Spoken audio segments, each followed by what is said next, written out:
அன்பானவர்களே, அன்பு வணக்கங்கள். உங்களை நீங்கள் நேசிக்காமல் உங்கள் வாழ்க்கை மாறவே மாறாது. தெளிவாக தெரிந்து கொள்ளுங்கள். உங்களை நீங்கள் நேசிக்காமல் உங்கள் வாழ்க்கையானது மாறவே மாறாது.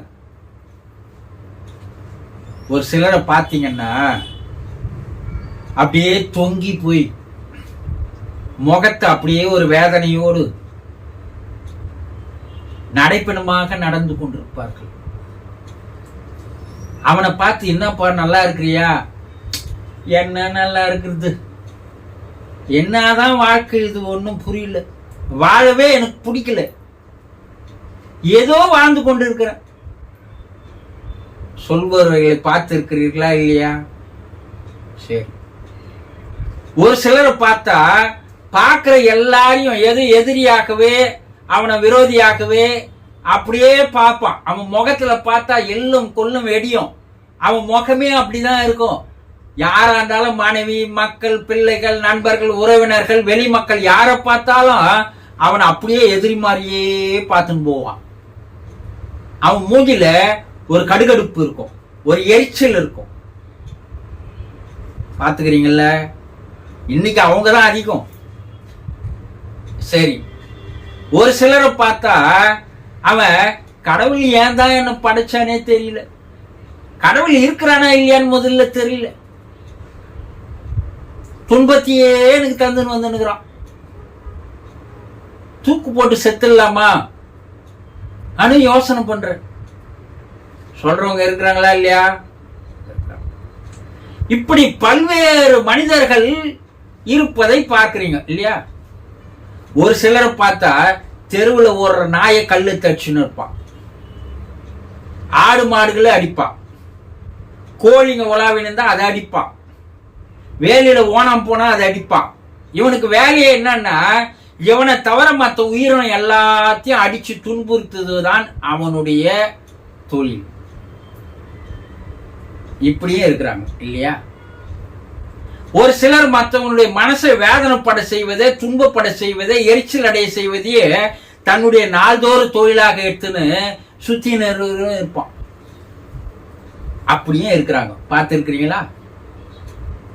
இப்படிப்பட்ட மனிதர்கள் ஏன் இப்படி இவர்கள் வாழ்கிறார்கள் என்றால், அவர்கள் அவர்களையே நேசிக்காத காரணத்தினால்தான் இந்த வாழ்க்கை அவர்களுக்கு அமைகிறது. எப்ப அவன் தன்னை நேசிக்க ஆரம்பிக்கிறானோ அப்போது அவன் பார்வை அகலமாகிவிடும். அதில் இரக்கமும் அன்பும் தயவும் பரிவும் அவனுக்கு தோன்றிவிடும்.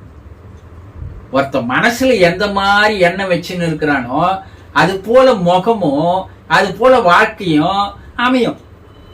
அகத்தில் உள்ளது முகத்தில் தெரியும். இதுதான் சித்தர்கள் சொன்னாங்க, வேற எதுவும் இல்லை. அப்ப இறைவன் கொடுத்திருக்கின்ற இந்த மனித பிறப்பு என்பது மிக மிக அற்புதமானது, ஆனந்தமானது, சந்தோஷமானது, இன்பமானது, மகிழ்ச்சியானது. இந்த பிறப்பு கிடைக்கலன்னு எத்தனை பேர் அலையறான். கல்யாணம் பண்ணின்னு குழந்தை பிறக்கலன்னு எத்தனை பேர் கஷ்டப்படுறான். அப்ப இந்த பிறப்பு இறைவன் கொடுத்த ஒரு வரம் அல்லவா? அதை எப்படி வாழ்ந்து பார்க்க வேண்டும் என்று தெரிந்து கொள்ள வேண்டும் அல்லவா? அப்ப இதுக்கெல்லாம் என்ன, இந்த மனவியாதிக்கெல்லாம் என்ன காரணம் என்பதையெல்லாம் ஆழ்ந்து யோசனை செய்து பார்த்தால் அவன் அவனை நேசிப்பது இல்லை என்பதுதான் மனோ தத்துவ ஆராய்ச்சிகள் கொடுக்கின்ற முடிவுகள்.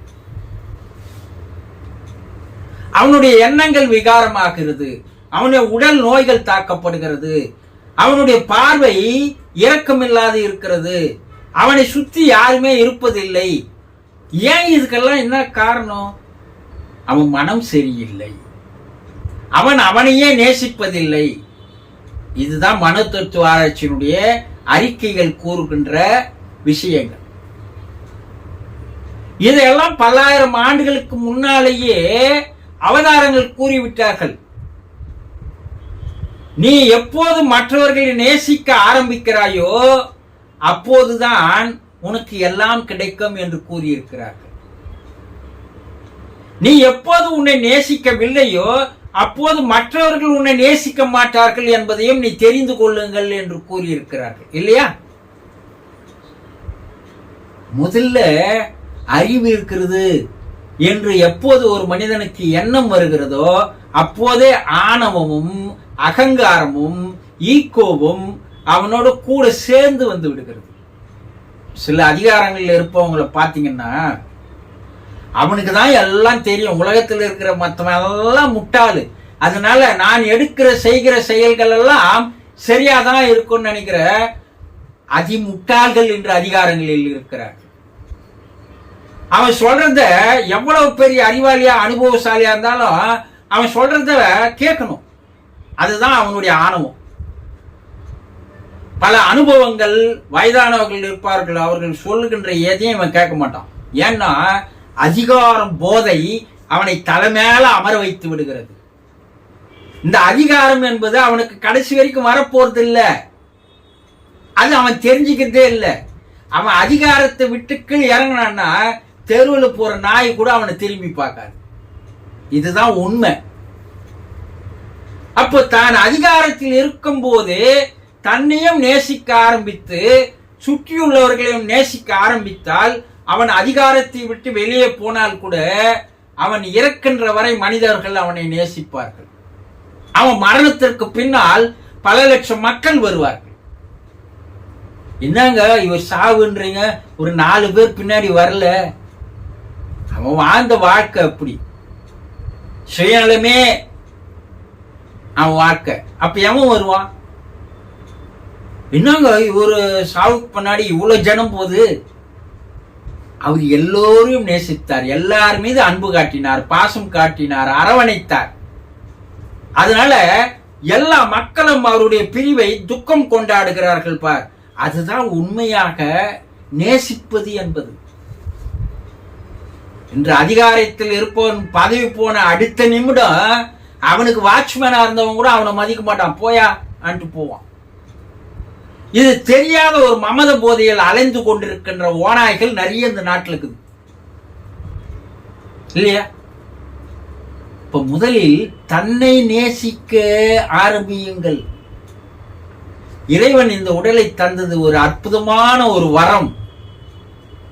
இந்த உடல் போல வேறு ஒன்று உலகத்தில் உங்களுக்கு சொத்து இருக்கவே இருக்காது, கிடைக்கவே கிடைக்காது. இந்த உடலுக்குள் இருந்து கொண்டுதான் உன்னை இயக்கிக் கொண்டிருக்கின்ற அந்த இறை ஆற்றல், தெய்வீக பேராற்றல், அற்புதமான மகா சக்தி, அந்த உயிர் என்பது இருக்கிறது. வேற எங்கேயும் இல்லை, உங்களுக்குள்ளதான் இருக்குது.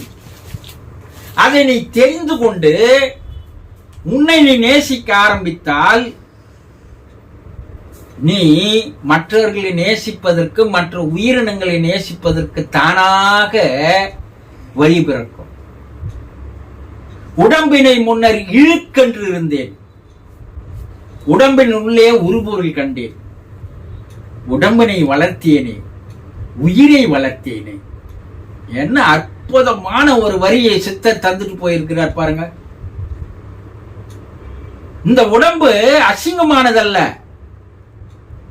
இது ஒரு தெய்வ சக்தி உள்ளே வாழ்கின்ற ஒரு ஆலயம். அதை நேசிக்க வேண்டாமா? அதை பாராட்ட வேண்டாமா? அதற்கு நன்றி உணர்வோடு இருக்க வேண்டாமா? இந்த உடம்புக்குள்ள இருக்கிற பேர் அதிசயங்கள், ஆற்றல்கள், இவையெல்லாம் ஒரு மனிதன் தெரிந்து கொள்ள ஆரம்பித்தால் அவன் அன்பின் உருவமாக மாறிவிடுவான். அது தெரியாத காரணத்தினால்தான் இன்று பல பேர் அதிகார போதனையில் அலைந்து கொண்டிருக்கிறார்கள். இதுக்குள்ள இருந்து வெளியே போயிடுச்சுன்னு வச்சுக்க, அவனை என்னன்னு தான் சொல்லுவோம். நம்ம எப்பயா சாவை எடுக்க போறன்னு தான் சொல்லுவோம் இல்லையா? அப்படியே அந்த உடம்பா இருந்தா கூட அன்போடு வாழ்ந்தவர்கள் ஒரு கோயிலாக கட்டப்படுகிறார்கள். அந்த கோயில்ல போய் பல லட்சம் ஜனங்கள் அந்த உடம்பு தான், அதை தான் வணங்குறான். அப்போ உங்களை நீங்கள் நேசிக்க ஆரம்பியுங்கள். அப்போ உங்கள் வாழ்க்கை தானாக மாறிவிடும். உங்களுக்குள்ள இருந்து அதை ஆரம்பியுங்க. அப்ப எப்படிப்பட்ட வாழ்க்கையும் ஒரு சந்தோஷமாக, ஒரு ஆனந்தமாக, ஒரு மகிழ்ச்சியாக, ஒரு இன்பகரமான வாழ்க்கையாக அமைந்துவிடும் என்பதில் துளி அளவும் சந்தேகம் தேவையில்லை. புரிந்து கொண்டீர்களா? சந்தோஷம்.